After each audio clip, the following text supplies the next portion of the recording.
If you want to start to feel happy, it starts with you wanting to feel happy. We like to sit and dwell. We like to sit in our own sadness. Make sure you're spending time every single day, whether it's 15, 20 minutes, whether it's an hour, 2 hours. Take time to allow your mind separation from the stresses of your day. If you expect to fail, you will fail. On the other hand, if you expect to win, you will win. And he's right, because doctors and psychologists, both alike, they agree that worrying actually does shorten your life, and it does damage your body. We need to clear our thinking before we go to sleep. We're talking about a book that Norman Vincent Peale wrote, The Power of Positive Thinking.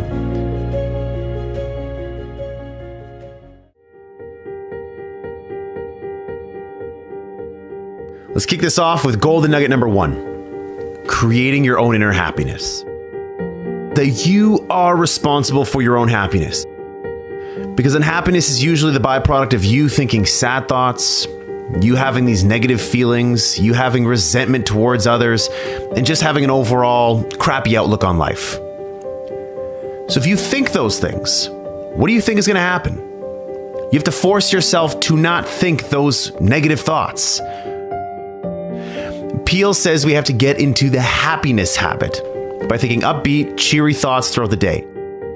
We like to sit and dwell. We like to sit in our own sadness. I don't like to do that, but I just know that sometimes my brain forces me to do that, and I don't know why. So I have to force myself to not do that. I have to put on upbeat music. I have to go do something productive. I have to get in the gym. I have to go hang around friends that are going to make me laugh. And it's tough. At first, it doesn't feel right. It feels like you're forcing it because you are forcing it. But eventually, it starts to make you feel better. There are miracles happening all around you. There is beauty all around you. Open your eyes and look.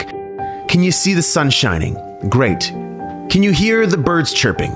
Great. Can you feel the warmth of the sun on your skin? Awesome. There's simple beauties all around us. If you want to start to feel happy, it starts with you wanting to feel happy. So short circuit those negative thoughts. And when you start to feel bad, when you start to find yourself gossiping, feeling guilty, feeling angry, feeling whatever it is you're feeling that's negative, turn that around. Force yourself to think positively, do positive things. And while it doesn't feel right at first, keep going. You're on the right path. Golden nugget number 2, the antidote to anxiety. Is that people waste a lot of their time, a lot of their energy fuming and fretting about things that they cannot control. Go back to Covey's principle. Circle of concern, circle of influence. Focus only on those things in the circle of influence. Everything else in the circle of concern, you can't control. You can't affect that. So move on. Don't allow your mind to just spend time in that space. You're wasting your mind's energy. So as part of this antidote to anxiety, Peale says that we need to slow down to relieve our anxiety and to attain peace. And he suggests meditation. He suggests that we devote at least 15 minutes daily to calming and relaxing ourselves by thinking peaceful thoughts, or not thinking anything at all.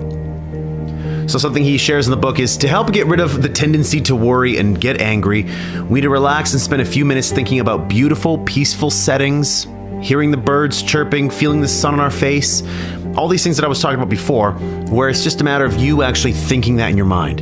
Wherever you are, if you're at work, if you're in your house, it doesn't, or close your eyes and open your mind to maybe a place where you were on vacation before. And go there for 15 minutes.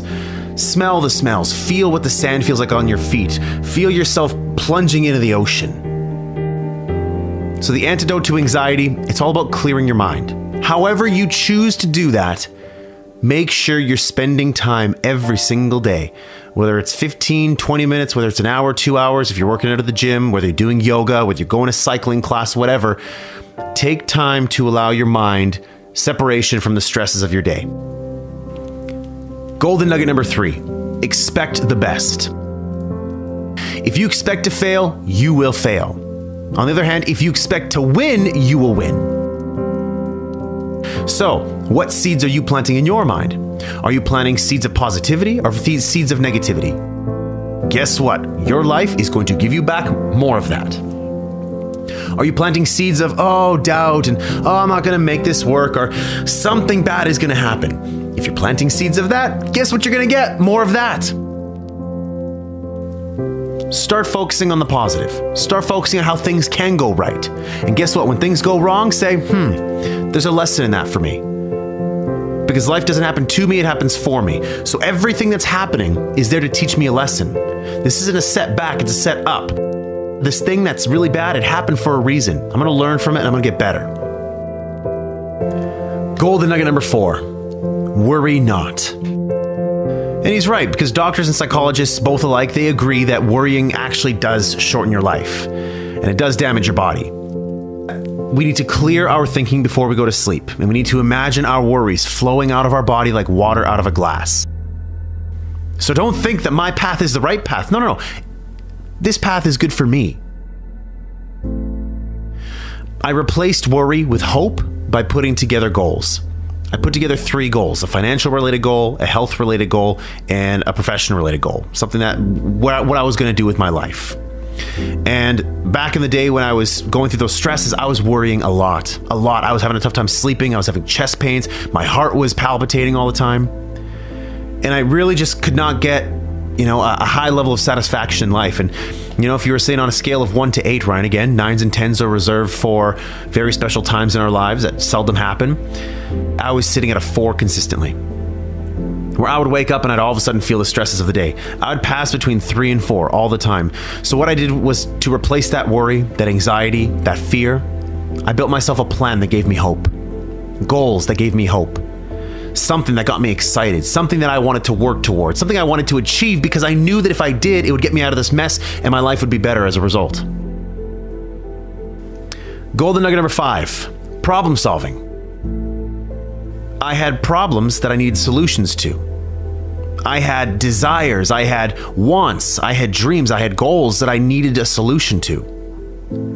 The Crap Show was a solution. Create Your 8 was a solution. But what I did need to do was take myself out of the busyness of the day and allow my mind to sort of free up and look for inspiration all around me.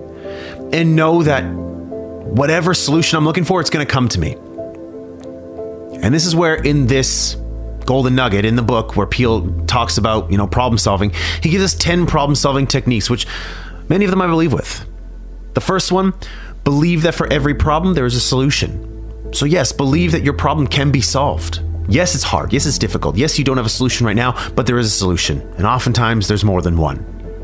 2, try to maintain your serenity as you address a problem. So don't feel anxious. Don't try to get angry and say, I'm not getting this. I don't understand. No. You need to be calm. You need to be hopeful that there's going to be a solution to this problem. Number 3, don't try to force an answer. Don't try to say oh my God, I need an answer by Saturday at noon. If I don't get it by Saturday at noon, then it's too late. Sometimes you can't force it. Life often happens for you. And so you just need time for that to reveal itself to you. Number 4, gather all relevant information. Pretty simple. Do as much research as possible.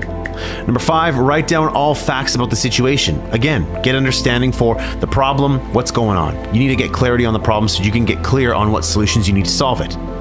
Number 6, spend time praying about the issue you are confronting. Listen, if you're praying about it, that's fine. If you're not praying about it, maybe you're thinking about it. Always make time to think about it. When you're walking in nature, yes, take time to think in nature and allow your mind to flow. But when you separate yourself from the stresses, the anxieties, the busyness of the day, allow your time to think about solutions. Number 7, believe in and seek God's guidance on the promise of the 73rd Psalm, "Thou wilt guide me by thy counsel." If you believe in the religious aspect of that will talk to you. That necessarily doesn't talk to me. So I maybe won't be using that one. Number 8, rely on your inner gifts of insight and intuition. There's things that we believe we should do, and then there's things that we know we should be doing. So you got to listen to yourself, and it takes time. It does take time. It takes patience. It takes some maturity for you to realize what you're great at. And sometimes you're doing something just to make a living, just because it's my job, it's my career, it's what I believe I'm great at. But you have other gifts within you that maybe you're not exploring yet, that you should be. Number 9, attend religious services where you can and listen peacefully and let your subconscious work on the problem. Again, you can go to church or you can just go for walks. I love going for walks, period. I'll put music on my ears and allow myself to think. Pretty simple. Number 10, the answer that develops in your mind or comes to pass is the right answer. So I just allowed the thoughts that came in my mind. Whenever I had a thought, an inspired thought, I wrote it down on my phone. Pulled up my phone, opened up the notepad, and just wrote it down. At the end of the day, I would think about it, ponder on it, say, you know what, this idea is something I want to go further into and dig deeper into that. That's exactly how this show happened. That's exactly how Create Your 8 happened. It's exactly how you're going to find solutions to your problems. Last but not least, golden nugget number 6, how to handle heartache. Now, everybody at some point in their life experiences heartache, and it's tough. And so Peel says that for us to get over heartache, we need to resist the heartache by staying busy.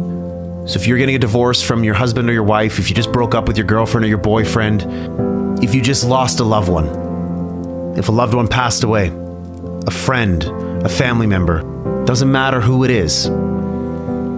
He says that in order for you to get through it, you need to stay busy. You need to return to your normal activities as soon as possible after a loss or a defeat. And you need to resist the temptation to brood and feel sorry for yourself.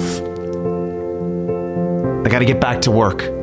I got to get back to my goals, get back in the gym, get back to eating right, get back to hanging out with my friends, my family, listening to the music that I was listening to. We have to return to life. But sometimes we just have to be sad and we have to work our way through it. But the key here is to not allow your mind to dwell on it for too long. That's not handling heartache. That's allowing heartache to take control of you and to win.